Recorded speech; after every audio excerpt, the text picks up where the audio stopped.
কাল থেকেই বৃষ্টি হচ্ছে। ওয়েদার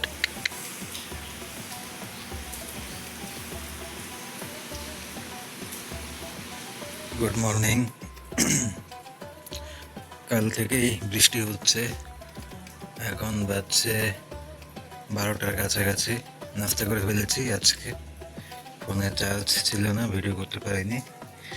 এখনো বৃষ্টি হচ্ছে গুড়ি গুড়ি। দেখলেনি এর মধ্যে একজন বোরকা টোরকা ছাড়া নর্মাল একটা ঘরে 3 পিস পরে কোথায় যেন বের হয়ে গেল, চলে গেল। ওয়েদার ঠান্ডা আছে।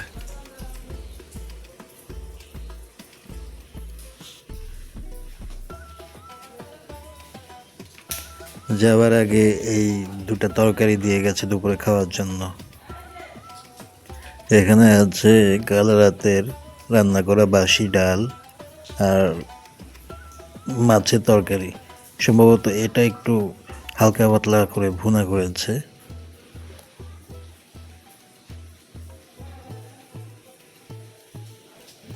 এমনিতেই বাইরে যেতে চায় না, তার মধ্যে বৃষ্টি।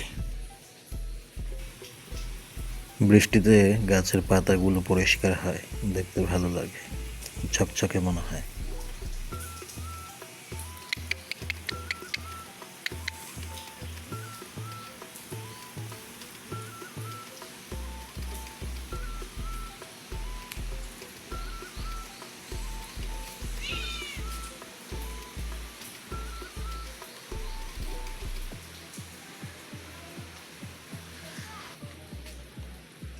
আজকে এদেরকে ঘর থেকে বের করা মুশকিল হবে। এমনিতেই যেতে চায় না, তার মধ্যে বৃষ্টি।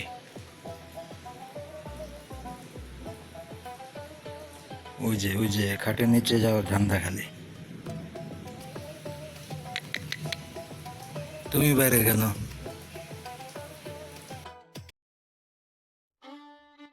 গতকাল দুপুরে লাঞ্চের সময় আমাদেরকে দেওয়া হয়েছে আলু দিয়ে এই মাছের বিশেষ হলুদ মিশ্রিত পানি মিশ্রিত জলের তরকারি।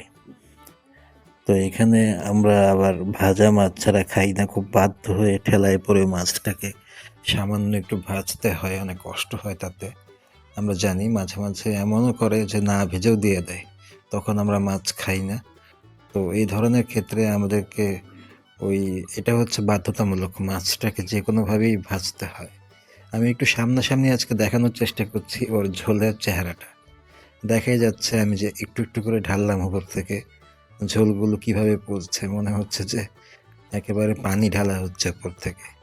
মানে এরকম পাতলা, এবং এর সাথে ও যে ইচ্ছা মতো যে হলুদের গুঁড়া দেয় বা অন্যান্য মরিচের গুঁড়া একটু দেয়, ওইগুলোও পানির সাথে ঠিক মতো মিশে না। মানে ওইগুলো কাঁচা কাঁচা থাকে, আলগা আলগা থাকে, দাঁতের নিচে পড়ে। ঝোলের সঙ্গে মানে পানির সঙ্গে যে একটা মেলামেশার ব্যাপার আছে, সেটা একেবারেই নাই।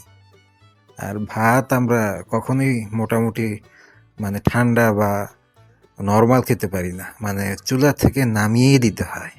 কখনো এমন হয় না যে ভাতটা খাওয়ার 10 মিনিট আগে রান্না হয়ে গেছে, 10 মিনিটে ভাতটা একটু নর্মাল কন্ডিশনে আসবে, তারপর খাওয়া শুরু করব। যখনই দিবে একেবারে চুলার থেকে ভাপ ওঠা ভাত দেওয়া হবে, কারণ প্রতি বেলাতেই এত দেরি হয় রান্নাতে যে কখনো কোনো দিন নর্মাল ভাতটা খাওয়া যায় না। না হয় বাসি ভাত, অথবা চুলা থেকে নামানো আগুন গরম ভাত। এর বাইরে আমাদের অন্য কোনো অপশন নাই খাওয়ার মতো। তো আমার বাবার তো আমি আগেই বলেছি বিশেষ ক্ষমতা আছে, সে সব কিছু মানিয়ে নিতে পারে। বিপদে পড়ি শুধু আমি। এই যে এটা নিয়ে কোনো কুলকিনারা করতে পারছি না, কাঁচামরিচ ভেঙে চেষ্টা করছি কিছু একটা করার জন্য। কিন্তু কাঁচামরিচ যে খাবো, কাঁচামরিচও তো পেতে হবে। আমাদের বাসায় কাঁচামরিচটা পর্যন্ত অনেক বেশি প্রিমিয়াম এবং এক্সক্লুসিভ একটা আইটেম। মানে এটাকে চেয়ে চেয়ে নিতে হয়, টেবিলে থাকে না। অথবা চাওয়ার পরেও যে সুন্দরভাবে দেয়া হয় তা নয়, অনেকবার চাওয়ার পরে দেওয়া হয়, আবার অনেক সময় থাকলেও দিতে চায় না। আমি একবার দেখালাম যে রাত্রেবেলা কিভাবে খাবো, কি খাবো, তার জন্য আমি কাঁচামরিচ দুপুরবেলা সাইড করে রেখেছি রান্নাঘর থেকে, একটা ভিডিওতে দেখিয়েছিলাম। কারণ এই জিনিসটা এত মহার্ঘ, এত দামি, এত মূল্যবান যে এটাও জনসাধারণের জন্য নয়। এটা সবাই পায় না, সব সময় পাওয়া যায় না। এই যে ডাল খাচ্ছি, ডালের সঙ্গেও কাঁচামরিচ ভেঙে নিতে হচ্ছে। মানে আমাকে যদি দেয়া হয় আমি 15 থেকে 20টা কাঁচামরিচ খেয়ে ফেলতে পারবো, শুধু দুপুরবেলা বা রাত্রেবেলার একটা তরকারি বা ভাতের মধ্যে খেয়ে ফেলতে পারবো, ওই ক্ষমতা আমার আছে। কিন্তু তারপরেও আমি ভয়ে ভয়ে কোনো মতো 5-6টা কাঁচামরিচের মধ্যে খাওয়াটা শেষ করি, কারণ এত ভালো হয় তরকারির মান, এত টেস্টি হয়, এই জন্য আমাকে বেশি বেশি কাঁচামরিচ ইউজ করতে হয়। যেমন এটা ওই দিনেরই ডিনারের একটা অংশ। তো যা বলছিলাম যে কাঁচামরিচ এত প্রিমিয়াম জিনিস, আমাদের বাসায় এত মূল্যবান জিনিস, এত হিসেবের সঙ্গে এটাকে ইউজ করা হয়, মনে হয় এটা অনেক দামি। জানি না এটার দাম কত, মানে আমি তো কখনো কিনি নাই, আমার কোনো আইডিয়া নেই। তো হয়তো বা মাঝে মাঝে কমে, মাঝে মাঝে বাড়ে। তো যাই হোক, যেমনই হোক, জানি এটা আমি খুব পছন্দ করি এবং খুব বেশি খাই। তো আমাদেরকে দেওয়ার সময় খুব হিসেব করে দেওয়া হয়। তো আমি ওই জন্য ভয়ে ভয়ে 4-5টার মধ্যে খাওয়াটা শেষ করি। কিন্তু আমি যদি ঠিকমতো খাই তাহলে কিন্তু আমি 10-12টা খেয়ে ফেলতে পারবো কাঁচামরিচ। এখানে দেখা যাচ্ছে আমার ভাতে যে এসে তরকারি দিয়ে যাচ্ছে, ওর হাতেই সব কিছু পাঠানো হয় আমাদের বাসায়। মানে সে তো কখনো আজও পর্যন্ত আমার বাবার গ্লাসে 1 গ্লাস পানি পর্যন্ত ঢালেনি। আমার বাবা খাওয়ার আগ মুহূর্তে গিয়ে রান্নাঘর থেকে জগ ভরে পানি নিয়ে আসে নিজে খাওয়ার জন্য। আজ পর্যন্ত আমাদের টেবিলে কখনো ওই মহিলা 1 গ্লাস পানি পর্যন্ত ভরে না, একটা বোতল পর্যন্ত ভরে না। তারপরে আমার বাবার জগে কখনো পানি ভরে না, আমার বাবার গ্লাসটা কখনো ধুয়ে দেয় না। আমার বাবাই নিজে গ্লাস নিজে ধুয়ে নেয়। তারপরে তরকারি বেড়ে দেয় না, ভাত বেড়ে দেয় না, এগুলো সব আমরা নিজেদের করতে হয়। এগুলো আমাদের বাসায় কালচার হয়ে গেছে। কারণ কি, আমাদের বাসায় কোনো মানুষ নাই তো, কোনো গার্জিয়ান নাই তো, কেউ কখনো আসেও না, দেখেও না। এই ধরনের বাজে পরিবেশ কারো তো চোখেও পড়ে না, কারো আইডিয়ার ভিতরেও নাই, কারো ব্রেনেও নাই যে এরকম একটা বাজে অবস্থা। কারণ আমাদের তো এক ধরনের আত্মীয় স্বজন যারা আছে সবাই এক ধরনের বয়কট করে দিয়েছে।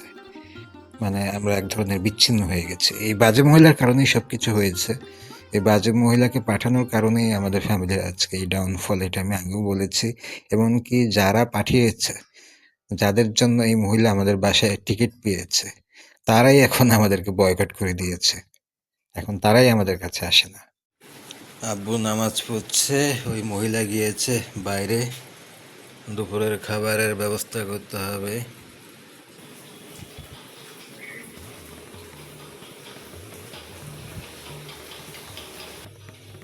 ময়লার গন্ধ, যখনই রান্নাঘরে ঢুকবো এরকম একটা পচা গন্ধ নাকের মধ্যে এসে ধাক্কা দেয়।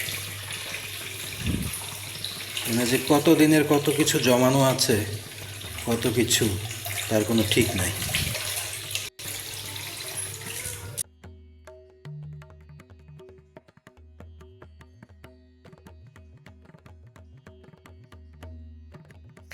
এই বিড়াল আরো অনেক কিছু আমাদেরকে দেখিয়ে দেয়, আরো বিপদে ফেলে। যেমন ওরা যখন খেতে বসে, ওই মহিলা এবং হাজবেন্ড অসময়ে সময়ে বিরিয়ানি টিরিয়ানি, মাংস টাংস বাইরে থেকে বিভিন্ন কিছু নিয়ে আসে, সেগুলো নিয়ে খেতে বসে আয়োজন করে। বিড়ালের নাকে তো আবার একটা আলাদা সেন্সর কাজ করে, ওরা যেন কোথা থেকে ছুটে আসে এবং সেই গন্ধ পেয়ে খাবারের আয়োজন দেখলে ওরা ম্যাঁ ম্যাঁ ম্যাঁ ম্যাঁ শুরু করে দেয়, চিৎকার চেঁচামেচি। মানে ওদের মহলে একটা সাড়া পড়ে যায় যে ওরা তো সব কিছু সম্পর্কে জানে, খোঁজ খবর আছে, কখন কি খাওয়া হবে, কোথায় কি রান্না হচ্ছে। ওরা যখন এই ধরনের গন্ধ পায় ওরা তখন একেবারে অ্যাক্টিভ হয়ে যায়, এসে চিৎকার চেঁচামেচি শুরু করে, খাওয়ার জন্য দরজার পেছনে দাঁড়িয়ে থাকে আর ডাকে। তারা দরজা বন্ধ করে দেয়, তারপরও দরজার পাশে বসে বাইরে বসে ডাকে। এই যেমন এখানে কিছু একটা খেয়ে ময়লার ঠোঙাতে ফেলে রেখেছে হাড়, অথবা মাংসের হাড় গোড়, এগুলো বিভিন্ন কিছু ফেলে রেখেছে। বিড়াল এসে তদন্ত শুরু করে দিয়েছে কোথায় কি আছে না আছে। এটা হচ্ছে আজকে দুপুরের লাঞ্চের অংশ।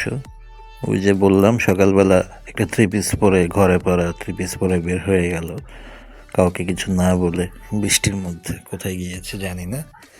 যাওয়ার পরে দেখি যে টেবিলে এই মাছের তরকারিটা রেখে গেছে। বাবা, মাছের চেহারা দেখে তো আমি ভয় পেয়ে গিয়েছিলাম, মনে হচ্ছে যে মাটন রোগান জোস। পরে দেখি না, এটা রুই মাছ। এমন একটা চেহারা, মানে এমন পরিমাণ শুকনো মরিচের গুঁড়া এবং হলুদের গুঁড়া দেওয়া হয়েছে, একেবারে কটকট করছে তরকারি। নেওয়ার পরে তো আমি ভয়ে এটার মধ্যে থেকে যে একটু ঝোল, ওটা আমি নেই বলতে গেলে। হালকা একটু চামচের কোনা দিয়ে একটু নিয়েছি কোনো মতো। আমি জানি আমার আইডিয়া আছে, আমি অনেক কিছু দেখলেই বুঝে ফেলি, মুখে দিয়ে টেস্ট করতে হয় না আমার। আমি শুধু চুপ করে আমার বাপের কাছে পুরোটা দিয়ে দিয়েছি। সামান্য একটু চামচের কোনা দিয়ে একটু ঝোল নিয়েছি, এটা দিয়েই পুরো ভাত মাখিয়ে ফেলেছি। কারণ মশলার উৎকট কাঁচা গন্ধ আমার কাছে এত বেশি লাগে যে আমার বমি চলে আসে। কাঁচা মশলার গন্ধ ওইটা আমার একেবারেই সহ্য হয় না। এই জন্য আমি একটু সামান্য একটু মশলার একটু ছোঁয়া নিয়েছি, তাতে আমার ভাত লাল হয়ে গেছে। আমি ঝালকে ভয় পাই না, কিন্তু যদি প্রপারলি প্রসেস করা না হয়, ঠিকমতো কষানো না হয়, সেটা আমি খেতে পারি না, সে যত ভালো কিছুই হোক না কেন। আর এটা তো মাছ, এখানে তো বিশেষ কোনো তেল তোল কিছু নাই, শুধু পানির মধ্যে মশলা। আগেই বলেছি এই মহিলা বাসায় না থাকলে আমার বিড়ালগুলো বেশি পাগল হয়ে যায়। খাবার মাঝখান থেকে প্রচুর ডিস্টার্ব করছে। ওরা কখন খাবে, আমার খাওয়া কখন শেষ হবে, কখন ওদেরকে খেতে দিব, এরপর কোনো মতো খাওয়াটা শেষ করে এবং আমি আমার স্বাধীনভাবে আমার ভাতগুলো ওদেরকে মাখিয়ে দিতে পারি এই মহিলা যখন না থাকে। এখন আমি স্বাধীনভাবে খেতে দিয়েছি। ওই মহিলা যদি কিনার দিয়ে হাঁটাহাঁটি করতো, আমার বিড়াল লাফ দিয়ে মানে অদৃশ্য হয়ে যেত, কোথায় যে চলে যেত, কোন দেশে। মানে ওকে দেখা মাত্র মানে বিদ্যুতের মতো, লোডশেডিংয়ের মতো গায়েব হয়ে যায় বিড়াল। যেমন করে ঠাটা পড়লে বা বিদ্যুৎ চমকালে যেরকম বিড়াল কেঁপে ওঠে, ওকে যখন দেখে ঠিক একইভাবে একটা কেঁপে উঠে, মানে একটা দৌড় দিয়ে শুধু ভ্যানিশ হয়ে যায়।